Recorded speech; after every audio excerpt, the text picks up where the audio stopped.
Hey, I'm Amanda from Trifecta Fitness. We're proud to be Clarksville's new Get Fit headquarters. Trifecta Fitness is a state-of-the-art spin and strength training studio. Our spin studio is truly one of a kind in this area, complete with 20 state-of-the-art live fitness bikes and an incredible sound system. Our strength training is done in small groups of 6 or fewer, and all of our strength and spin classes are scalable for every level of experience. Come see us in the heart of Clarksville, just behind MAPCO at the corner of Old Trenton Road and Wilma Rudolph Boulevard. Call us for more info at 931-542-6265 or download our Trifecta Fitness app for a full list of upcoming classes.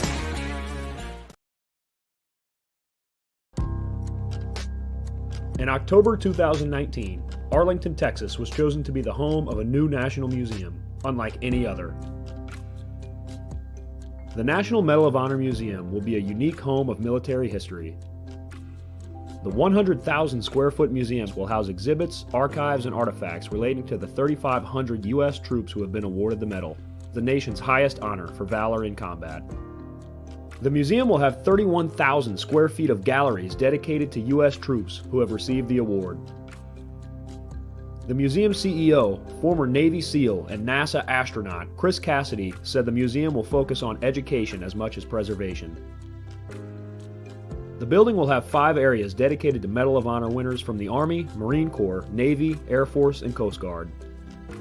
The main gallery will be located in a central plaza under a 25,000 square foot slab of steel, which will appear to be suspended in midair. It will be supported by 5 pillars. Black Rifle Coffee is a corporate sponsor of the museum, as are the Dallas Cowboys. The museum's board also includes over a dozen major corporations and 6 Medal of Honor recipients, including David Bellavia, Patrick Brady, and Britt Slabinski. Army Staff Sergeant Bellavia was awarded the medal for clearing an entire house by himself on November 10, 2004, as a squad leader in support of Operation Phantom Fury in Fallujah, Iraq. He killed 4 enemy fighters and wounded a 5th in close quarters battle. Army Major General Brady flew and coordinated the evacuation of 51 seriously wounded men during a firefight in Vietnam in January 1968. Slabinski, a Navy SEAL chief and team leader, led a rescue team of SEALs during Operation Anaconda in Afghanistan in March 2002. Slabinski and his team flew to a mountaintop ambush site to rescue Petty Officer First Class Neil Roberts, who had fallen from the back of a helicopter. Slabinski led the team through almost constant combat against an entrenched Taliban force. Along with the board members, former presidents Jimmy Carter, Bill Clinton, George W. Bush, and Barack Obama serve as honorary directors. The museum is expected to open to the public in late 2024.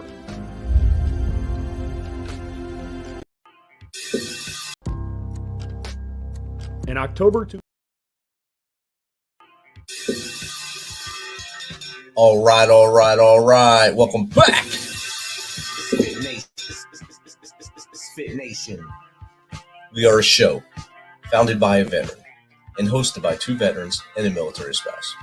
Our mission is to get people to tell their story to the world. If you're an author, share your tips with the MisFitNation. If you're a musician or actor, our audience needs to know how they too can get into the business. Coaches, we love our coaches. Come on and share some of your tips with the MisFitNation to help them become better versions of themselves. If you're a corporate leader or an entrepreneur, come on and share how you did it and how hard you have fought for success.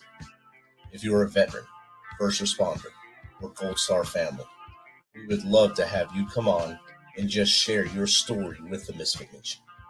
We always have time for you.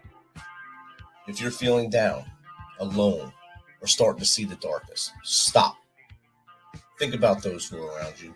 You are not alone. You will be missed. If you feel like your problems will be a burden to those in your inner circle or are embarrassed, dial 988. If you are a veteran, take option 1. We need you to keep pushing forward. Don't make a permanent solution to a temporary problem. If you're a new listener, welcome to the MisFitNation. Be sure to subscribe to our show on your favorite podcast apps and also on our YouTube channel at @_MisFitNation. Subscribe and click the bell to keep you up to date with our latest episodes and all of our news. You can also find us on Heroes Media Group and About Face Radio. Now, let's get to the show.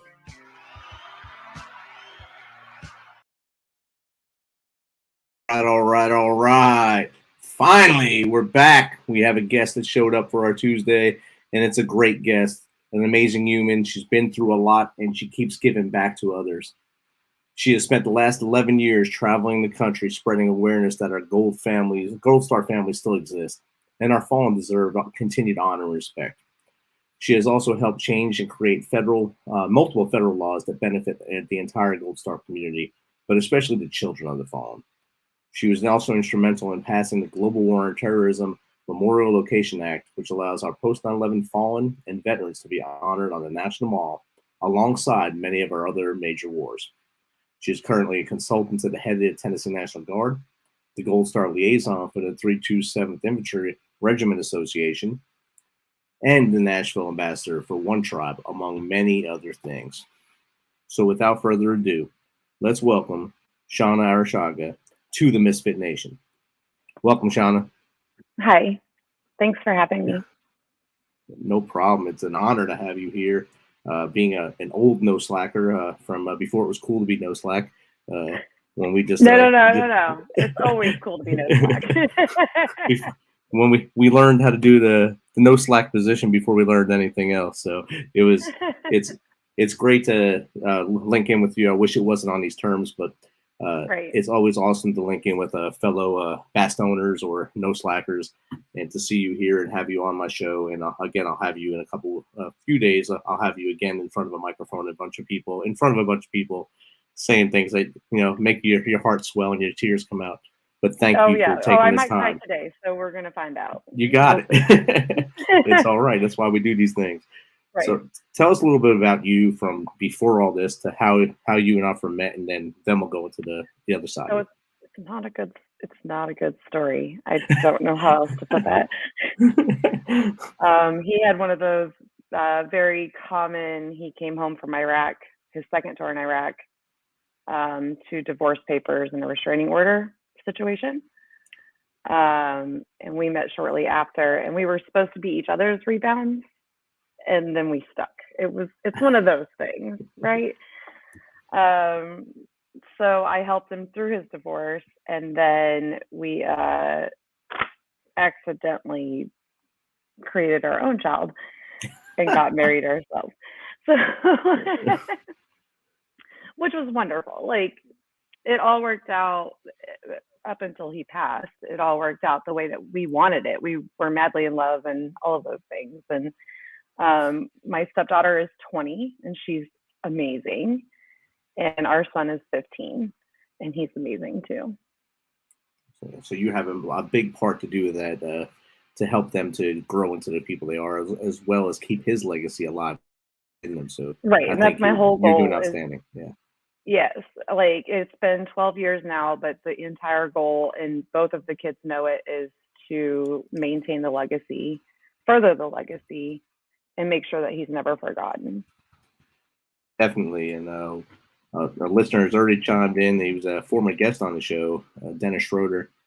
He is the Price of Freedom Foundation. He said, we would love to be honored to tell your husband's life story. What they do is they create a book, basically, of your husband's whole life, from before you all the way up through what happened. And so you have a living history of him, and of course for your son and your daughter as well.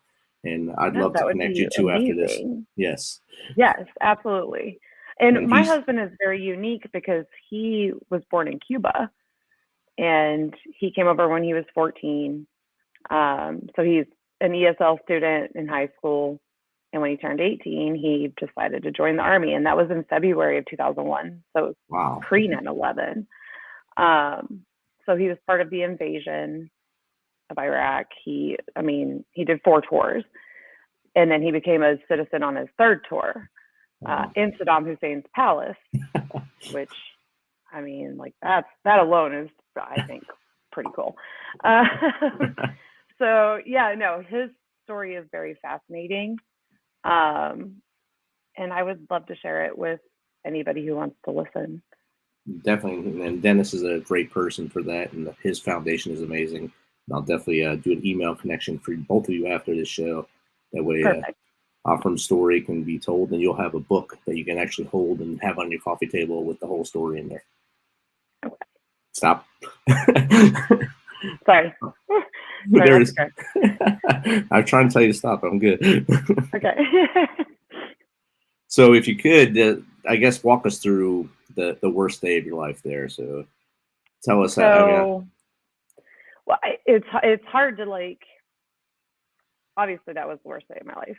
But we had been through so many losses with no slack. That whole deployment. Offren had been deployed 11 months before he was killed. We had already lost 12, I believe, at that point. And every day for every single person, especially Alpha Company of No Slack, was, am I going to live today? It was one of those things. And we had code words, like when he would call, and it was just like, I'm going to be gone for a while, da da da. And before his final mission, he would say, like, it kept getting postponed because of the rain. He would say, I'm just worried about my guys. I'm just worried about my guys. He wasn't telling me that he was worried about himself. He was just worried about his guys. And I'll talk to you in a few days. And we did that every day, I think, for like almost a week. And then the very last time, and this is where I'm going to cry, the very last time that we had that conversation was, I'm actually going to talk to you in a few days. But it was also our son's 3rd birthday, which is March 28th. And so on his very last call with our son, it was, happy birthday, buddy, I love you. And our son had turned 3 that day. And it was the next day I was notified. And we were actually in Ohio. My family lived in Ohio at the time. And I lived at Fort Campbell, but we were in Ohio, and we went, like, my mom and I went to the outlet mall, and we went and looked at the house that they were buying, and we did all these things that now seem mundane. And then I drove the 5.5 hours home, and I was unloading birthday presents from the car when a white Impala showed up, and it was dark out. Apparently it was their 3rd attempt to notify me because I wasn't home. It was dark out, but I saw one of them put on their beret. Like, I could see it while I was standing in the driveway. And they got out and they asked if I was Serena, because my name is spelled right. And I was like, nope, and you need to leave. Like, I was very adamant that they had the wrong house. And then they were like, are you Mrs. Seana Arrechaga? And I was, and so they walked me inside my house, and Alston, all of 3 in one day, was happy to get out of the car and have all of his birthday presents and all of those things, right? And he did exactly what his dad would have done, which sounds terrible, but it really makes sense if you ever knew or met Offren. Alston danced. My son Alston danced while I was being notified. Wow. The Secretary of the Army regrets to inform you. And Alston's like, we've got company, and I'm glad to be out of the car. And it was all quite the experience. We'll put it that way. Well, and yeah, and I think what people forget is, like, what comes with that is also a lot of paperwork, a lot of planning, all of these things are happening. They had to notify my stepdaughter. They had to notify my in-laws. Like, it was a very, I can't say that I didn't expect it, because in hindsight, I think Offren knew. And I've heard that from a lot of other widows. Like, the guys know when it's going to be their time. I don't know how to describe it, but I've heard that story over and over and over again. So when I was notified, I was obviously in shock, but I also was like, he saw it coming. I just didn't take his words as how he meant them, if that makes sense. Yeah, you don't want to hear your husband say that to you. You don't want to hear those words. Right. Well, and that's why he kept saying, I'm worried about my guys. It was never, I'm worried about myself. Right. I'm worried about my guys. And at that point, he had hit 10 years. He was being promoted to E7. So, like, and it was his 4th deployment. He wasn't new at this, but I was fairly new at this. Right. It's a hindsight thing, yeah. And I can relate. On my 4th deployment, it was right after that deployment. So we did that deployment 10, 11. Then I went right back in 12 to do an SFAT mission in Afghanistan in Kunar, right there in the exact same spot where Bravo Company, No Slack lived, and Chowkay there. And I went into that the most negative I went to a deployment ever, because it was my fourth deployment, and every one of my friends who I lost was either 3 or 4. So I knew, I was telling everyone, I'm not coming back. There's no way I come back. If they all got it, there's no way I'm going to make it. Right. And I had this I was negative Nancy going into it. I was negative Nancy up until a mortar hit behind me and blew through my leg. And all of a sudden I woke up and was like, I'm back. It didn't kill me. They didn't get me. I can still fight. But that I understand 100% what he was going through. Yeah, and I think it was very interesting before that deployment, because Offren had done 3 in Iraq. Before that deployment, he was like, I wish we were going back to Iraq. And I was like, are you insane? Because we had lost so many guys the deployment before. And he was like, well, it's like a second home to me, because he'd been 3 times. Again, I'm going, are you insane? He said, but there you can see the enemy. Right. And he was killed in an ambush. They could hear them talking in the trees. They couldn't see them. So again, just looking back on things, like, I understand his feelings now. I didn't understand them then. And I mean, I was 22 when he was killed. So I was a baby. Yeah. So I'm just like, I was trying to process it all. And he was 28 when he was killed. So he had a little more experience, right? He'd done 4 deployments. And I had only done the 2 with him. But yeah, it's one of those things you just have to learn to deal with and cope with, and definitely keep moving forward. And I know it's not, and the goal is it's easy to say we that. never move on. We move forward. Yeah, it's easy to say that, and then it's harder to be in your shoes and say, yeah, I can move forward. But like you just said, it's better to move forward, and you're not moving on. You're just moving. You're keeping your head above water, and you're looking to the light and not going into the darkness. Right. And I'm making sure that everyone, and especially our children, know who their father was, how wonderful he was. And this is part of my thing for what I have prepared for Memorial Day, is like, because he was Cuban, he had an accent. And right. So they weren't shoes, they were chews. Chews. It wasn't a jet ski, it was a yet ski. Oh man. And our son's first cuss words were "son of a beach."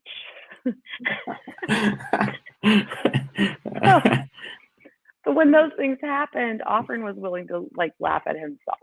Right. And yeah, like he was a huge morale booster for everybody. So I just want that always to be known. Like, his guys still talk about all the ridiculous things he did just to like maintain morale and keep everyone going, because that deployment was really terrible. So that was a tough deployment for the whole division, really. I mean, 1st Brigade was up in the Northeast, we were in the South, and then 3rd Brigade, I think, was spread between the 2 of us to help both of us.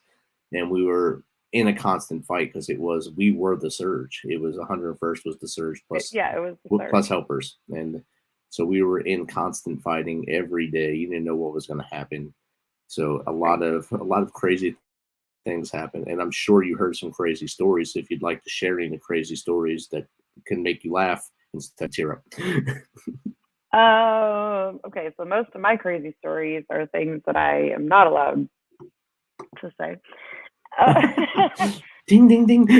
Well, it's all secondhand information, but I've heard a lot of crazy stories. But like, if you go on YouTube and Google, it's Seana AC, the way my name is spelled, Seana, Seana, AC. There's a video, and it's called "I'm on a Boat." It rained for 7 days straight, and they couldn't do any missions. They couldn't do anything. So of course, Offren was like, well, let's do something fun. So they took the Gator in a Skidco, or whatever the heck, like whatever those are called. Right. Yep. And they recreated the "I'm on a Boat" video in Afghanistan. Outstanding. It's hilarious. It also possibly led to him getting moved to Bravo Company. That's there's a debate on that 12 years later. No, I mean, just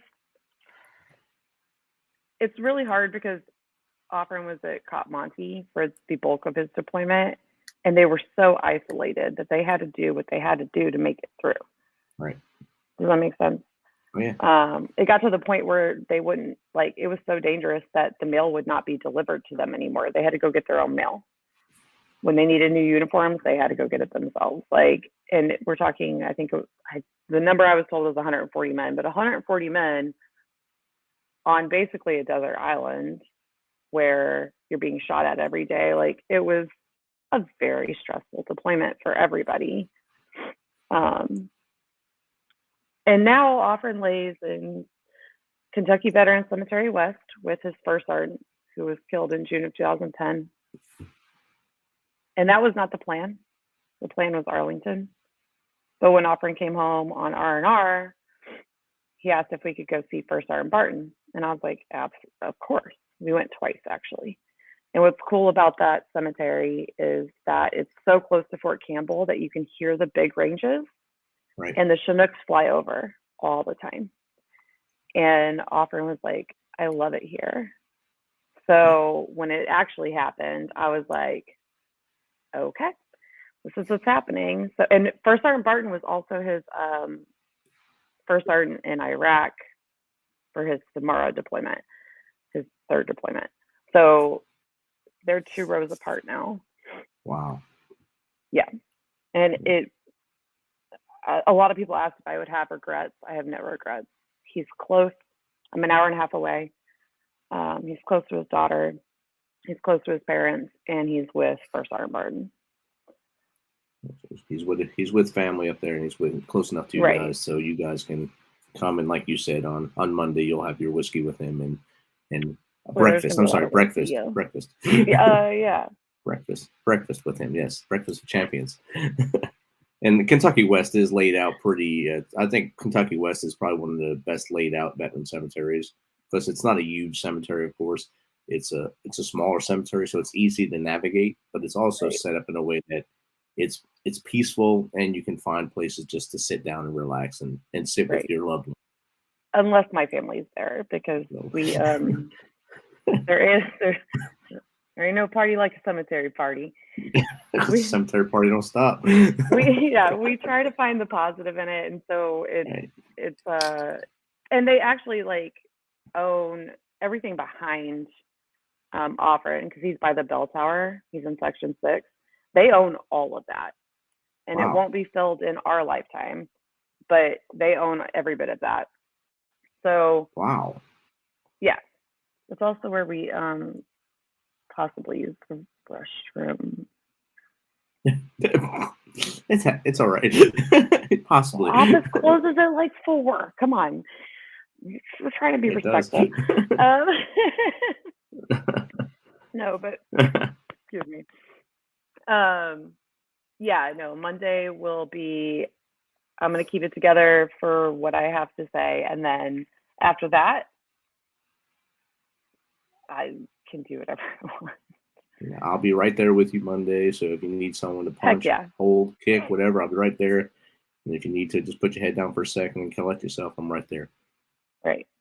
And that happens a lot too. You just take a walk, have your moment. Take a break. And sometimes I've kicked people out. Like we could have like 20 people right around the headstone, and I'm like, can y'all leave? And then I'll take like 5 minutes.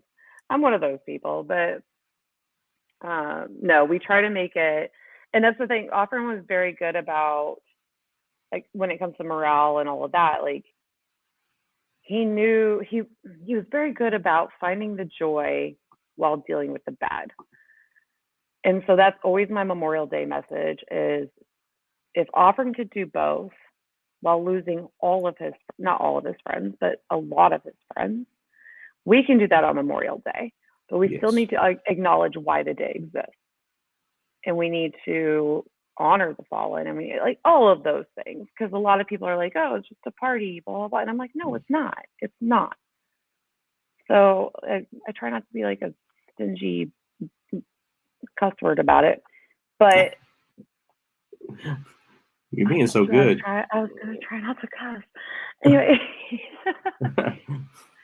But to me, it's very important that we find the balance. Yes, you can enjoy the first weekend of summer, but you also have to recognize why we have it, right? Definitely. So that's where we start our first weekend of summer with a cemetery party. We're those people. It's But at BYOB. least And bring your own chairs.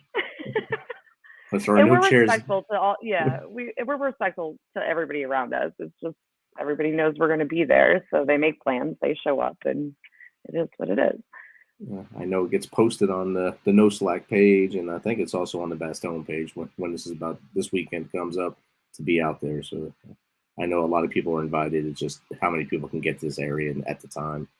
Right. I mean, I know there's a bunch in town right now for Week of the Eagles, and then some will leave before this weekend, of course, because they have lives outside of coming here and hanging out for a week and drinking and playing golf. Right. And the boot display at Fort Campbell goes until Memorial Day. Right. Because I have a wedding there on the 27th up in Hopkinsville, and I was worried about the timing of that. I'm happy it goes until the 29th. That's going to be great. So I do get to do both. Which, right. Yeah. It's not me being like needy or anything. It's just, how is I going to make this all work, right? While having a child and, like. And dealing with life as well. So you have a lot of things going on with your life. Is sticking me in the balls right now. So sometimes you gotta shake that off too. So tell us a little bit about what you do with the National Guard. Okay, so that is actually when all of that started was right before COVID. So I was their Gold Star liaison. Now that General Holmes is retired, I actually don't have any connection to the National Guard right now because he retired. And they brought in a new guy that I haven't met yet. I will at some point, but I just haven't met him yet. But yeah, it's more like consulting, just what do you want to be invited to? How can we help? Those kinds of things. Yes, I should probably take that off my LinkedIn. Sometimes you gotta update those things. Right. And I know you're the Gold Star liaison for us at the regiment. And then of course you're still the ambassador for One Tribe as well. Yes, I'm the national ambassador. And again, that was the COVID thing. It's for their program called Watch, which is We Are the Children of Fallen Heroes. But again, once they got like things going, COVID hit. So we're on a lull there. But I am a board member of the 9/11 Promise. They have an event every September, and you can do in person or online, which is fantastic. So the in person, it's a 3-day event, and you get to go from, you have to pick your poison here, all right? So I'm not an athlete. You can either bike from DC to Shanksville, Pennsylvania, the Flight 93 Memorial. Right. Or you can run from DC to the 9/11 Memorial at Ground Zero. Again, not an athlete, but there are options. And then every night you stay at a firehouse, you get fed, all of those things. I've posted on all of my social media the link if you're interested, but we do have a virtual event. And the whole goal of this is to get scholarships or money for scholarships to children of wounded and fallen first responders and military. And I'm new to the board, and so is my other military counterpart. They're just now bringing in military, so we're trying to push it out in our community because while we're similar, we're not.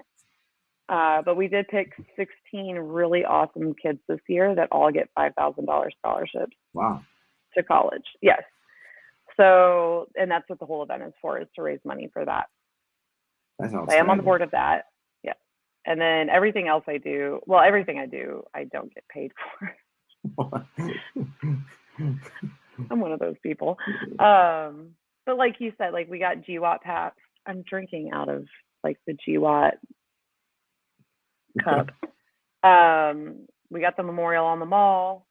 I think we've passed 6 or 7 federal laws as of now that help Gold Stars Gold Star children and veterans. Some of them help veterans, and we're working on a few new ones. And the controversial one is we're working on, wait, can you hear me? Yeah. Okay, sorry.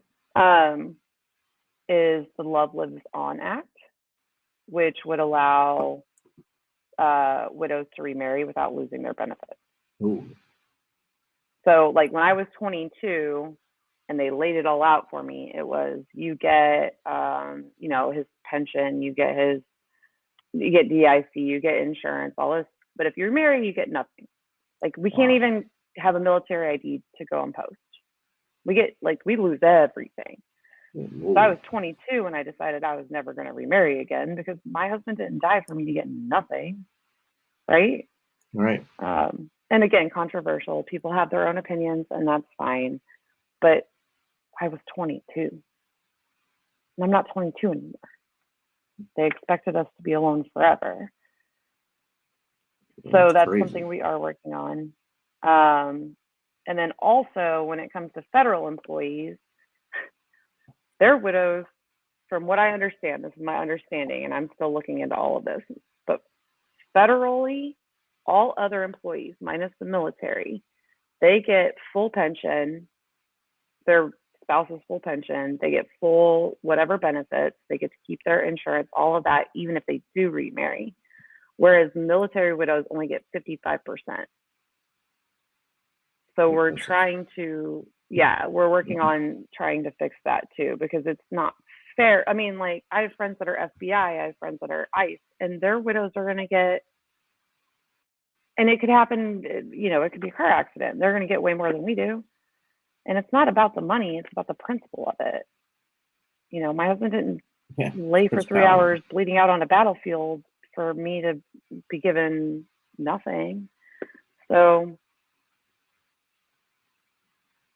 And when Seana says he laid for 3 hours, you can see that if you watch Hornet's Nest, you can see it.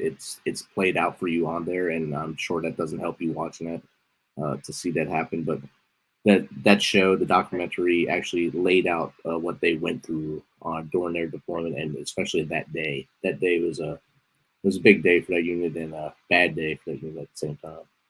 It was the biggest combat mission that the 101st has done since Vietnam. Yeah. So, and then there's also another documentary called No Greater Love. No Greater Love. Yes, that highlights that deployment in that day. I have to look that one up. Haven't seen that one actually. Our unit's chaplain did that. He can't carry a gun, so he carried a camera. Oh, there's. Yeah, and then he did it in a different way where he interviewed the veterans after, the guys that went through it after I'm in it, those kinds of things, like just how it impacted us. It's pretty good. So No Greater Love. But yes, The Hornet's Nest is like a true documentary style movie.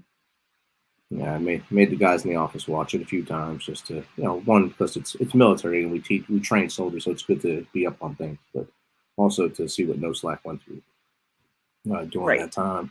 Since I was actually in strike at that time, so I got to see a different battle in the South, and I wasn't with the No Slackers, but I did wind up in the same exact spot, not 10 months later. So it was kind of crazy to be right back in the place where Bravo Company laid after I was in Bravo Company as a young man. So on my last deployment. Hey, I get to claim Bravo Company, so it's all good. Yeah. I was in Bravo and we had a identity crisis. We didn't know if we were Bulldogs or Roadrunners or whatever we are now, or Bayonet, I think they are now. But yeah, they're bayonets now. Yeah. So we had an identity crisis when I was there. Well, no, and Offred did too, because he was one of those weird ones that was in Alpha Company, or he was in No Slack for like the whole 10 years of his career. Oh wow, which is unheard of, but it's because his divorce and his daughter, he did his best to stay there. And it was, oh my gosh, 4 or 5 months before he was killed, they moved him over to Bravo Company. Identity crisis, oh my gosh, that man was furious. And he had orders to be a ranger instructor. So he was man. like, really, I couldn't do my whole like time in Alpha Company. Yeah. So no, I understand what you're saying, because that was a very hard thing for him to deal with. Definitely. And when we were there, it was because history, I guess, told them we had to change our name. We had all these shirts with one name on it that we all had to buy. All right, now you got to buy these shirts for PT because this is who we are today. I need orders to leave. And you're like, oh, crap. So there I am spending out money, which I didn't have because, back then we didn't get paid a lot. So no, yeah, no, I totally, yeah. Not that they get paid a lot now. Yeah. Totally that means more. Yeah. My kid has to eat. I shouldn't have to buy a T-shirt so they can eat. But yeah, I understand that portion. So where do you see yourself doing in the next few years to help others? So I cannot divulge details, but I am in the process of creating a 501c3 with 2 other widows. And it's, again, to go back to the DC legislation to where we can represent ourselves, because the people that represent us have varying ideas, different ideas. We'll just put it that way.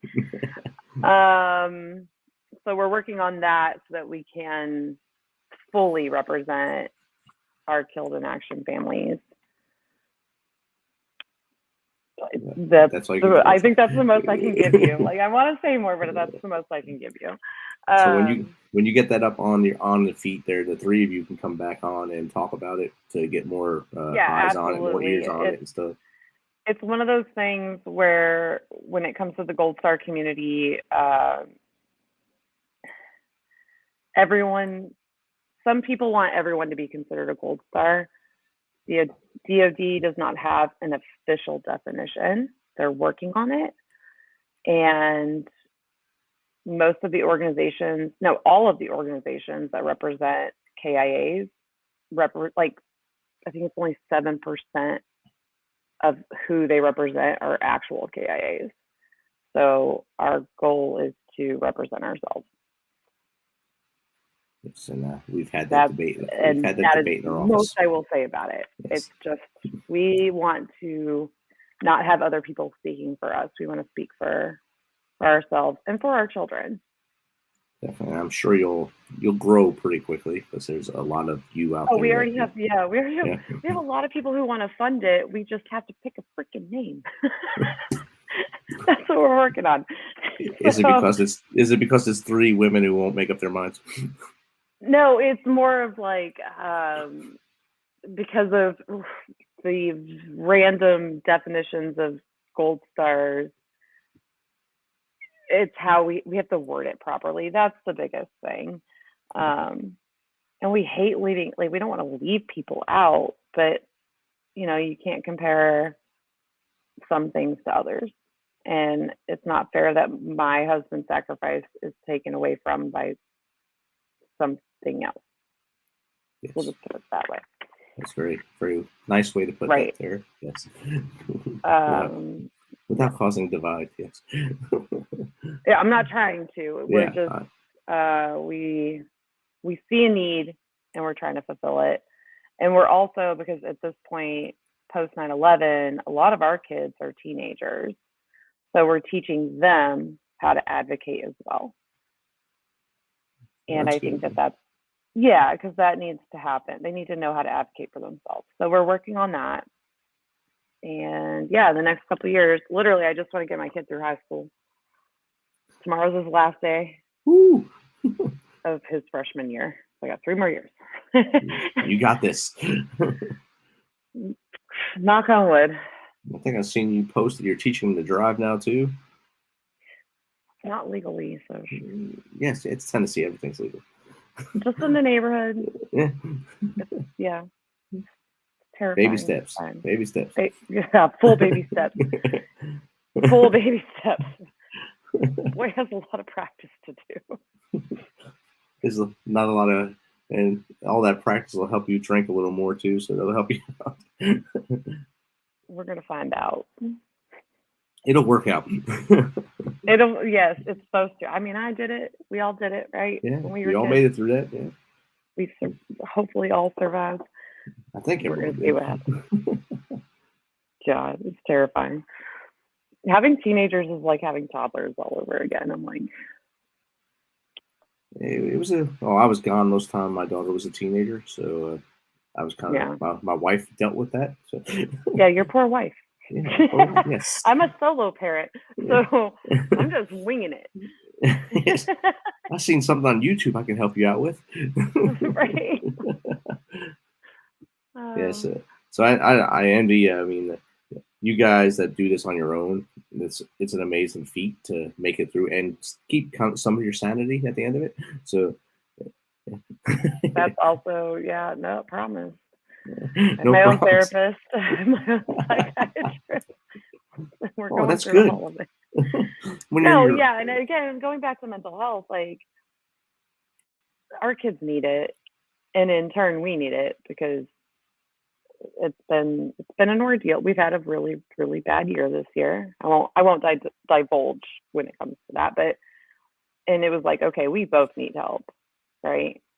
And we live military-wise, we live in the land of 22 a day, and I've lost very good friends that way, and I recently lost somebody else, like last weekend, lost somebody else that way. So that I think when you ask like what does my future look like, I also want to push mental health when it comes to all the federal stuff, because there's not enough resources. Even in the military community, there's not enough resources. My son had to fast track himself to getting help. So I think that's a big thing that should be talked about. And I'm going to try to do what I can do. Well, anything you need with mental health, let me know. I have a lot of guests on here that talk about it.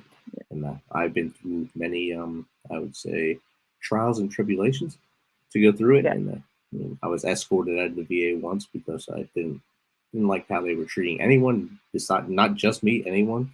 So they escorted me out and told me, "You're good for this appointment. See you later," and then never seen me again. So crap. That was beautiful. And so I went to a civilian in Clarksville, and he helped me out a lot and took care of me. That's good. So sometimes you just got to find that right fit. I tell people, if you're a woman, it's kind of like going to find that perfect hairdresser, the person that does your hair the best way and stays with you for as long as possible until they have to move on. Then you cry and you have to find someone else. But that doctor or I guess social worker or whatever has to be someone that you like to be with. It can't be someone that brings angst to you when you go there. It's like dating. Right. You have to find the right one. Right. I got lucky with my therapist. That worked out well, but it also took, again, when it comes to mental health, like I tried to find my son a therapist for 2 months and I couldn't. People wouldn't take anybody under 16. They wouldn't take our insurance. Nobody takes our insurance, so we're dealing with that. My son is LGBTQ, and I live in the Bible Belt, so that was an issue. Like we've had 2 months, and then again, he fast-tracked himself into getting help, and he got lucky with his therapist. She's wonderful, and we've had some military resources along the way, but it's just exhausting, and that's where I got my own help, because this mom is tired, and I don't have somebody else, right? I don't have somebody else be like, I mean, my parents help. I do have a boyfriend, he helps, but it's a lot to deal with, and especially because he's my only biological child, I'm like, I need him in my life. We're very codependent. I will say that. I claim it. We grew up together, essentially. I was 19 when I had him. Yeah. So that's just where we're at. But I think you're doing we're making great. It work. I'm trying to breathe. We're making it work. You're doing good. We are trying. We got some guest comments here came in. Bob Moreo, Shauna's the best. So proud of everything she does. Thanks for having her on. That's my boyfriend. You see that? He's getting them golden cookies for you. Look at that. I like that. And then Tyler Collins said, thanks, Shauna. So there you go. No, I hope that this went well. I was super nervous. I'm not good at live stuff, but I did not cuss, right? I don't think so. No, you stopped yourself. We're going to call that an improvement. You stopped yourself one time. So good. I did. We're going to call that an improvement. Yeah, when you were talking to me yesterday, I thought you were going to throw it out all the time. So I was ready. I've been sitting here just trying. I'm trying. I'm an infantry wife. What do you like? You gotta do what you gotta do. And if that involves dropping F-bombs now and then, you have to do it. Right. I shouldn't, but it's a noun, it's a verb, it's an adverb, it's an adjective, it's everything. So, yeah. So, Seana, if anyone listening wants to have you maybe on their show or just to chat with you because they're going through the stuff you have, how could they get in contact with you? Okay, so my email address is, you ready for it? I have a fun name. It's s.arrechaga@yahoo.com. That's pretty easy, see. Except the last name part. But what you see on the screen, my s.arrechaga. Yeah. And then I am on LinkedIn, but I really am not great at checking LinkedIn. I'm also on Facebook, Instagram, Twitter, all under the same name. No, I think Instagram and Twitter are Seana AC, Seana AC. Because that was my husband's nickname. Right. Yeah. I think a lot of people couldn't say his name. So. Yeah, if you just Google me, you'll find links. It'll pop up. If you can spell my name, I swear my parents hated me with my first name. It makes sense to a lot of people, but Serena, Seana, Seana, I've gotten it all. S.Arrechaga. Got it. Yeah, s.arrechaga@yahoo.com. Well, awesome. We'll be right back with you, Seana. I'm going to do some branding, and I'll talk to you after this. Okay, thanks. Thank you. Thanks for checking us out and being a part of the Misfit Nation. Don't forget to visit our website at themisfitnation.com. It's themisfitnation.com to catch up on all of our episodes and also to get some of that great Misfit Nation gear. As always, be humble, stay hungry, and keep hustling because we are